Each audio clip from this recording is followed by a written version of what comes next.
All right, hi everybody. Dr. Ben Fung and Dr. Jean Shirakabrad from UpDoc Media with the one and only Aaron LeBauer. We're going to be talking starting a business right out of school. Let's just get to it, Aaron. Why don't you introduce yourself? Tell us about your background, how you got into this in this situation. All right. Hey, my name is Dr. Aaron LeBauer. Um, I'm at the home office status post nap with 4-year-old, putting them to bed. And let's see, I've been a PT for 6 years now, a massage therapist for 15. And I started a cash-based practice right out of PT school. I was telling Ben a moment ago, one of the reasons I did that is because I knew I was living in Greensboro and no one here was going to hire me to do what I wanted to do. At the time, we had a couple big POPs practices and some large corporate chains and no small independent practices. So here I am. I also did an interview a few weeks ago with Dr. Kevin Prue over in Cary, North Carolina, who also started a cash-based practice out of school. And so I reposted the blog today, and Gene contacted me, and I think it was good timing for this conversation. So here I am. So I'm excited to be here with you guys. Thanks. So can we go over some pros and cons of starting a cash PT business or even any business right out of school? I mean, I have my thoughts, but I definitely want to hear Aaron's and Ben's from a cash PT experience standpoint, which is Aaron, and just Ben from an MBA business standpoint. Aaron, after you. Yeah, pros and cons. I'll start with the cons. The biggest cons I have are being isolated as a therapist. I work for myself. I'm by myself. It's hard to reach out and connect with other PTs and even just talk about, the person that came in who had the interesting issue and, how do I connect and figure that out? So that's one con. I guess the next con was, even if I had multiple therapists working for me, I'd still be the boss man. And you're still, as the boss or the supervisor, you're still not on the same playing field as any employees. So that would be con. But the pro for me is I don't have anyone looking over my shoulder, breathing down my neck, getting their hot breath on my collar, telling me what to do, micromanaging me. Etc. I know that I work best when I have freedom to do things the way that I see fit in the time that I have and the timeline that I have to get it done. Versus having a boss or supervisor that's just kind of micromanaging me. I'm not. It's not that I'm not good in that situation. I'm just like, if you're going to do it, then you do it, and I'll go do something else. So that's really the biggest pro for me in owning a practice and owning my own business. Well, from my perspective, I out of school, not right out of school, but shortly after school, I actually just tinkered with a kind of a concierge home health concern in kind of a wealthier area in where I live. And it went okay. It was more of a marketing experiment than it was me truly digging out for true business to sustain myself. But from a formal business standpoint, I'll start with the cons. The cons of just building a business right out of school is you may or may not have capital for it, and you may or may not have the means to get that capital, even if you have the right connections. Another con that comes with it is sometimes you feel a little isolated, it sounds like, Aaron, you've had that experience, and you may not have access to the mentorship that you require to really make that successful. Unfortunately, there's some solutions to that these days. There's a whole bunch of pros, however.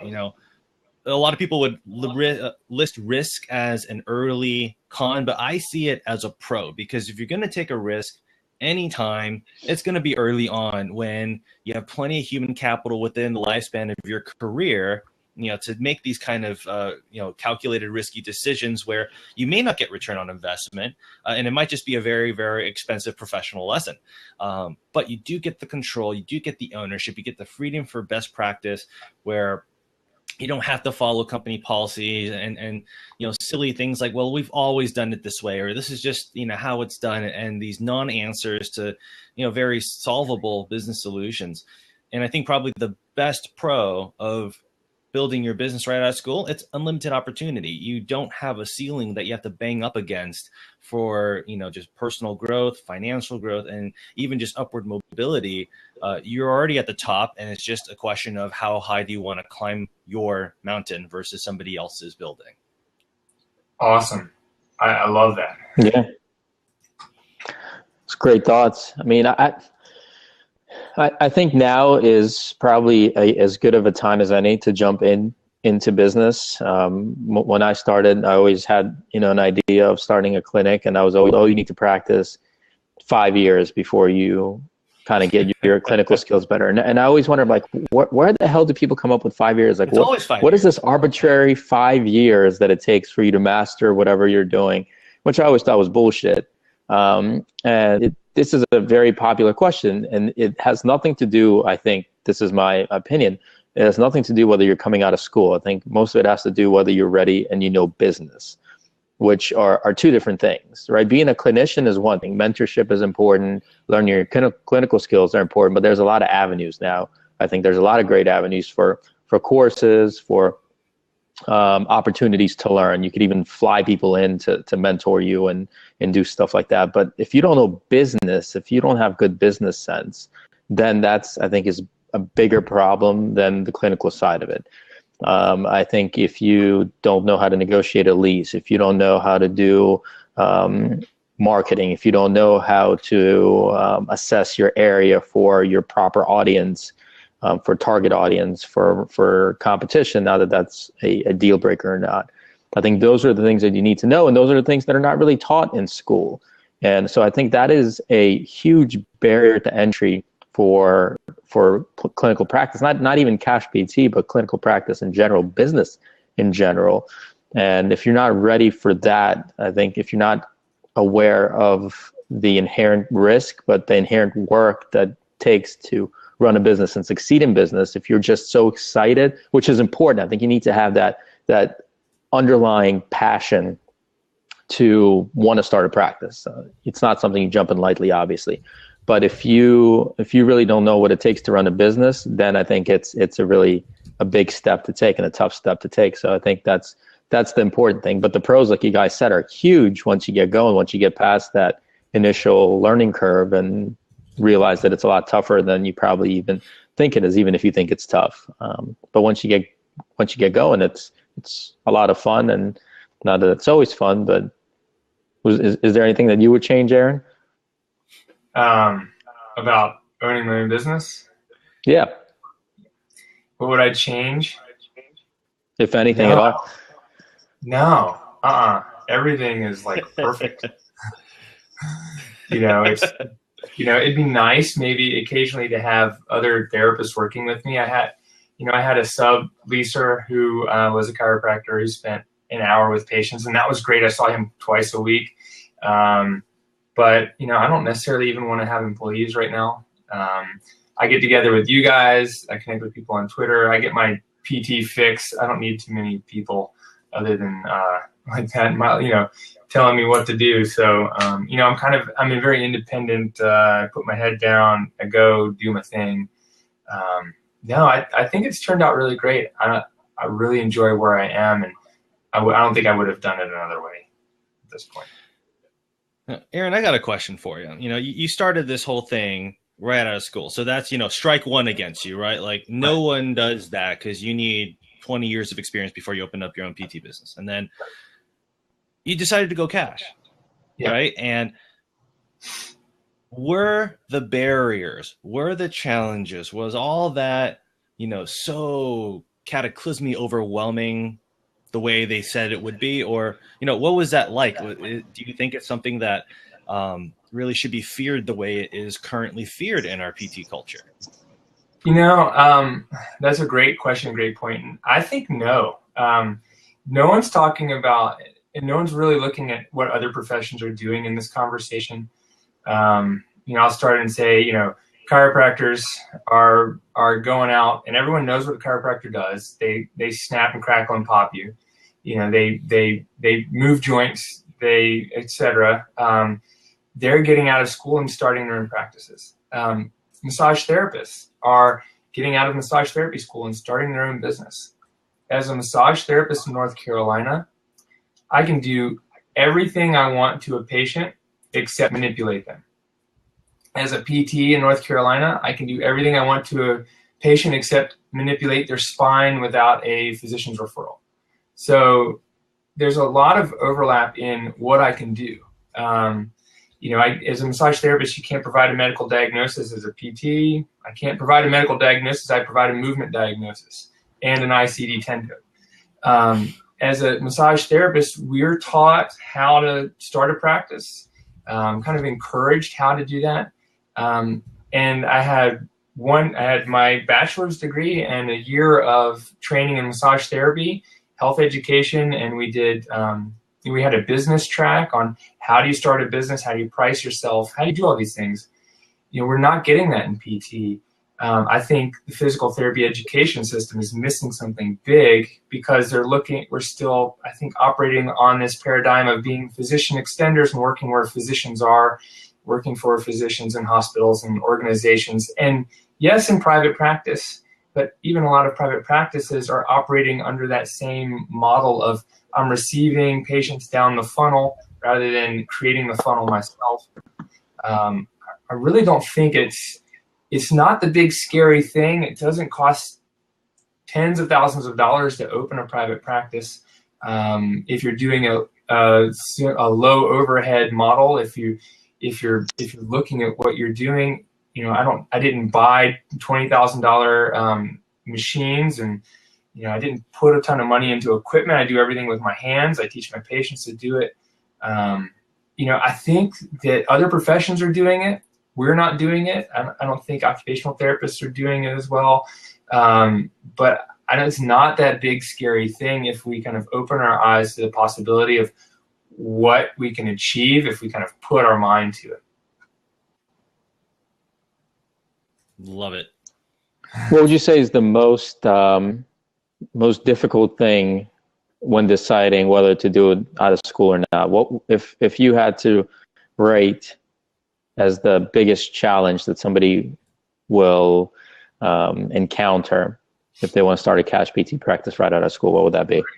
The doubt from other people, and the kind of energy from other people that, oh, that's not right, that's not possible, how could you ever do that?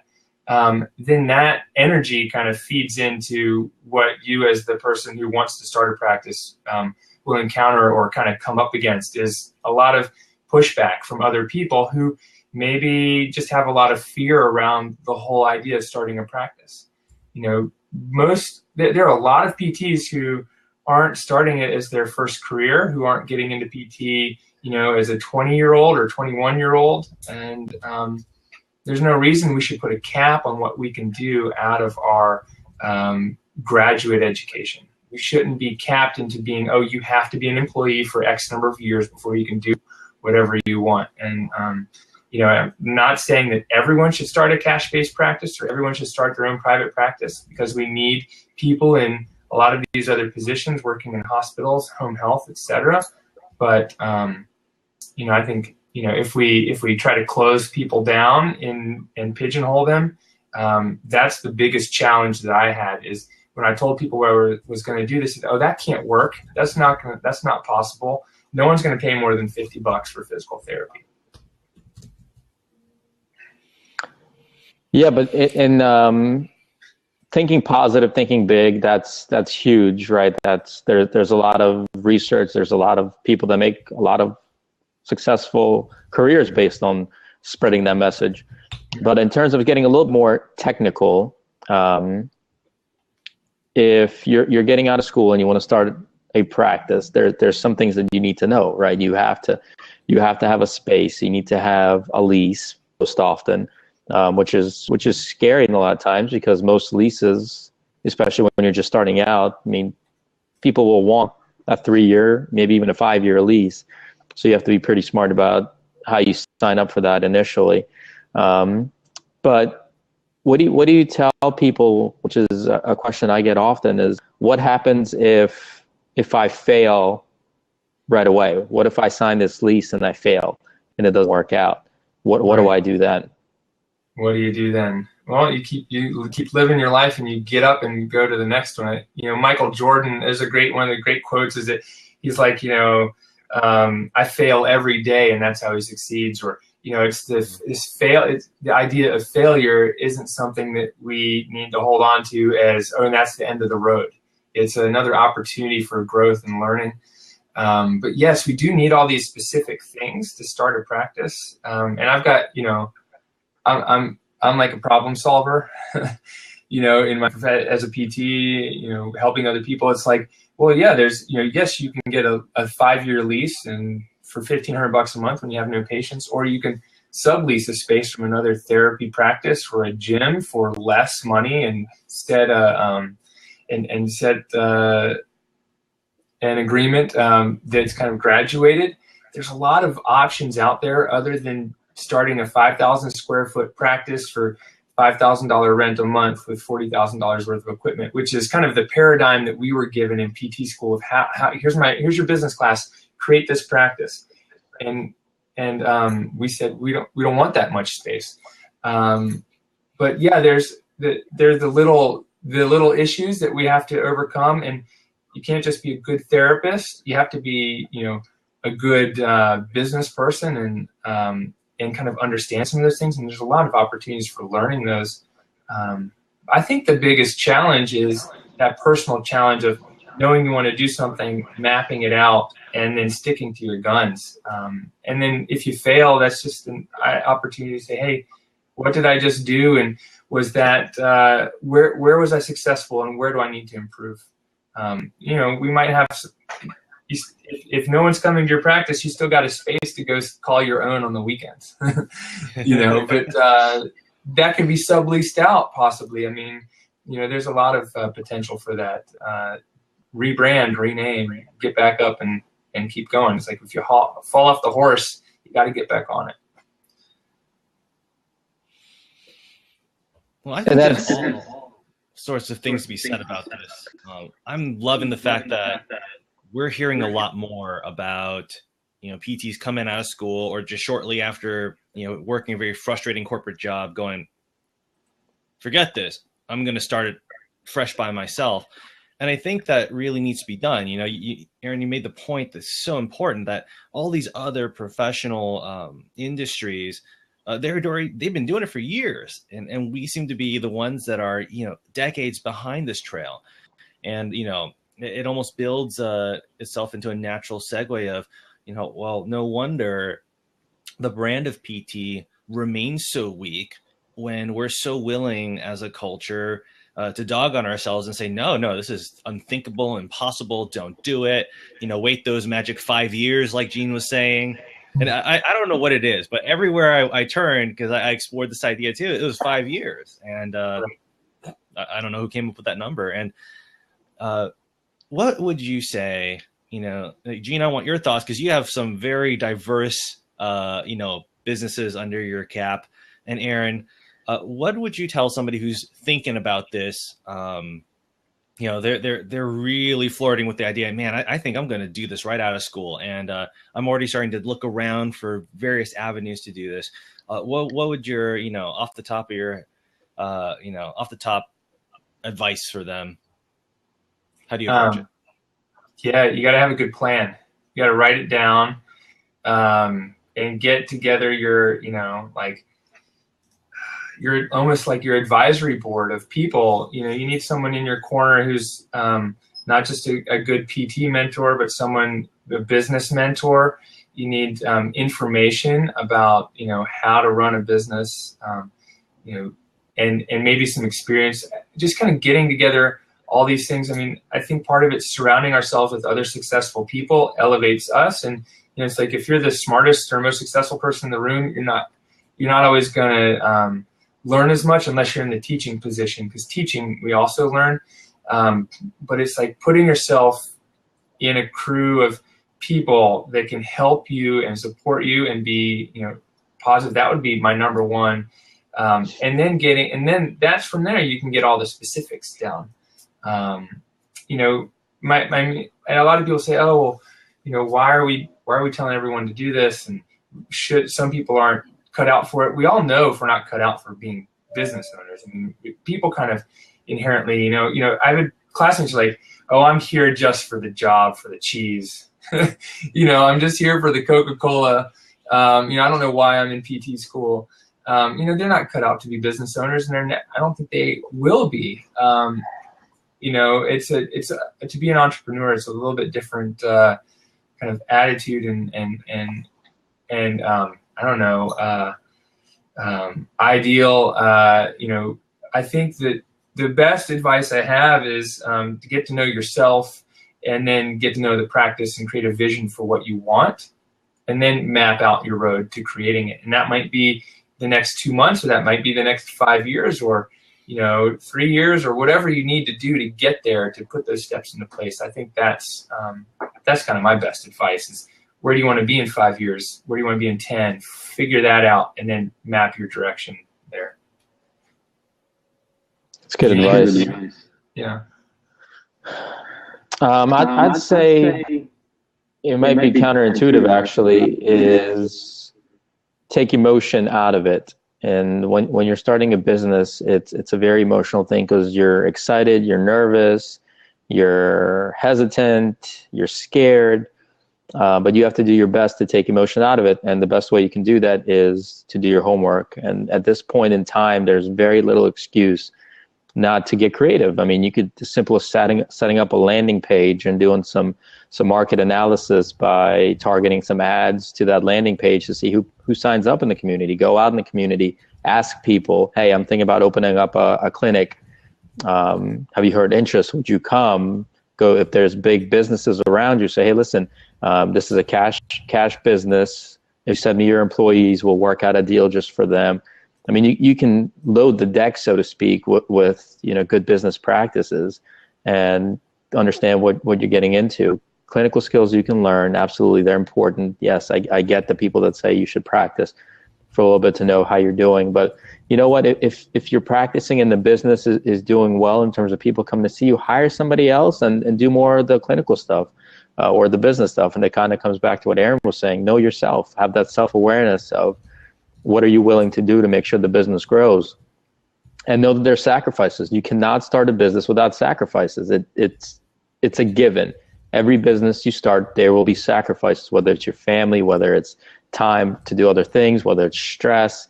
To each person is a different thing. You need to prepare for that. And if you're coming out of school, yes, you have student loans like most of us.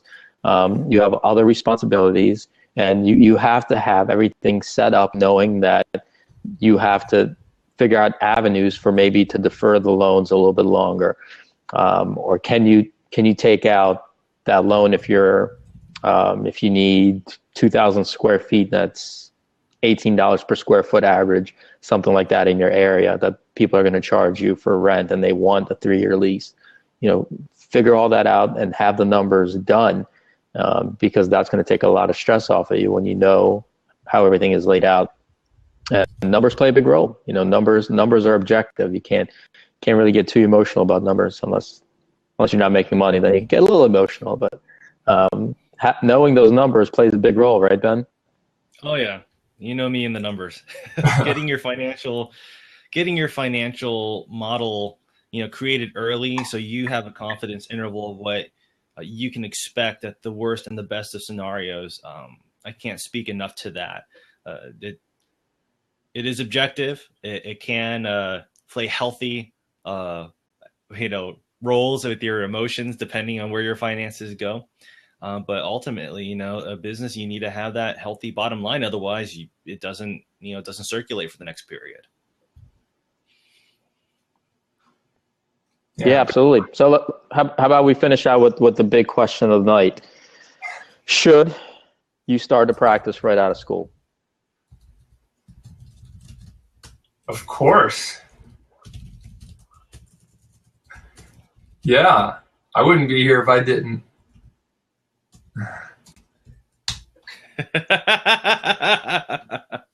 It's a non-question.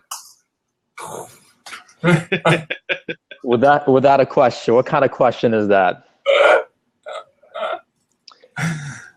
Yeah. I mean, what can I say?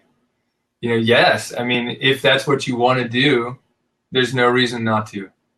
If that's your passion and that's what your desire is to do, there's no reason not to. I'm not going to put a cap on what anyone else can do, because someone might come along behind me or you guys and blow us out of the water with what their model is, their new idea. Well, I think that's that. And yeah, I think so too. My question off the air. Yeah. Well, that was a softball question for you, Aaron. Thanks, man. Lobbed it up there. Bam. So.